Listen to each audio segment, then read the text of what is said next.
So you talk about when you were, in a very conservative, I guess, defensive kind of mindset. Yes. Is there anything other people could have said or done that would have helped you come out of that space faster? That's a really good question, and I wish I had more time to think about it.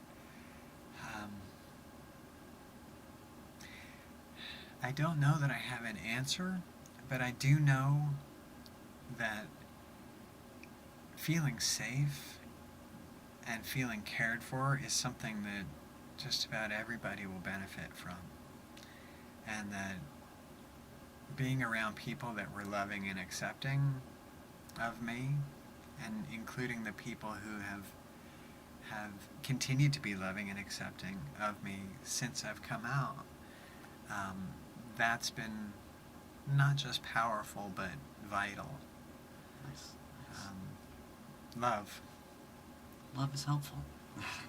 So, talking about love and, safe, supportive environments, what was your family life like? Well, I've lost all my grandparents and my parents. And I still have siblings. Are we talking about since I've come out or before? Throughout your life. Okay. I always had a very interesting family. We always, in one way, we were all very queer. We were all a little bit different. We all had a story that was slightly different from some of the people that we grew up around. My mom would always describe herself as saying, "I'm the tribe of no tribe."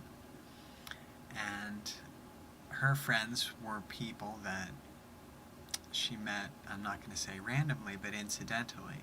And I found that to be something true in my life as well. I think it's entirely possible to have friends that are on the complete opposite end of the political spectrum. And it's entirely possible to have enemies that are your political bedmates. It really comes down to people. Absolutely. My family was in one way supportive, but I think also familially we played the game of fitting in, of conforming, of passing.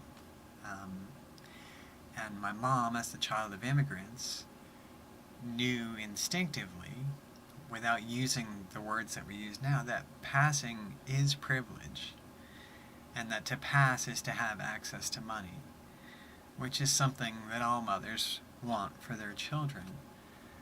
At least, the benefits that money can bring. But I think that in my family, we didn't understand that there's also a cost to passing. So earlier you mentioned that you came here from Montana.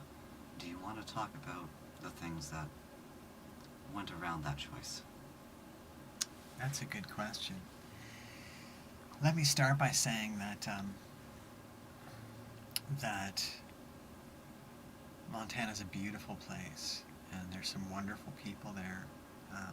And it was the wildness of that state that drew me there. Because, and I'm getting a little emotional now, because one of the ways that I was able to feel safe as the person that I was held in the bosom of nature. And to see that kind of beauty in nature all around you was very comforting for me. And I also want to say that Montana, since COVID, has changed. Despite how it may be seen now, despite how it's been presented in various TV shows, Montana was really kind of a live and let live place where all kinds of people, queer, people of color, non-Native Americans, Native Americans, white Americans, artists, all kind of lived and got along. And unfortunately, after COVID, during and after COVID, I feel that Montana was, and I know this is a harsh word, but invaded by people who overwhelmingly to me seemed angry and defensive and aggressive, which is not how a typical Montanan ever was. Even ranchers, like this portrayal that Costner did in Yellowstone, it's ridiculous. Ranchers are some of the kindest, most caring people that I've met. So that played into my desire to leave. The other thing that happened was because all these people moved to the state, I got priced out of the real estate market. And all of that, I went through some other things. You know, I lost some very close friends during the COVID years. My mother, a beloved dog. All of these things made me realize that the act wasn't doing it for me anymore, and that struggling to pass and struggling to be accepted as a man and struggling to live as a man was not keeping me alive. In fact, it was drawing me to death. So for me, transitioning was an act of survival.